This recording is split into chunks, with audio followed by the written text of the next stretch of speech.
PSM Makassar selalu dalam tren positif setiap kompetisi Indonesia dihentikan. Musim ini pun Wiljan Pluim CS berada dalam performa terbaik sebelum tragedi Kanjuruhan terjadi. Kompetisi sepak bola Indonesia telah berhenti 4 kali di tengah jalan, mulai dari alasan krisis ekonomi, dualisme PSSI, pandemi COVID-19, dan kerusuhan di stadion. Dari 4 kali kompetisi dihentikan, PSM selalu dalam tren positif.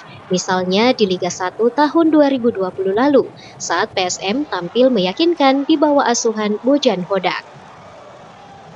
Saat itu pasukan Ramang menempati peringkat ke-6, namun di tengah performa baik Wiljan Pluim dan kawan-kawan, kompetisi harus di-stop karena pandemi. Kondisi yang sama harus terulang di Liga 1 musim ini, saat PSM Makassar tengah berada dalam tren positif. Kasta tertinggi sepak bola Indonesia kembali dihentikan karena tragedi Kanjuruhan. Tim Juku Eja menjadi satu-satunya tim yang belum terkalahkan musim ini dari 10 pertandingan. Mereka telah mengumpulkan 22 poin dan berada di peringkat ketiga.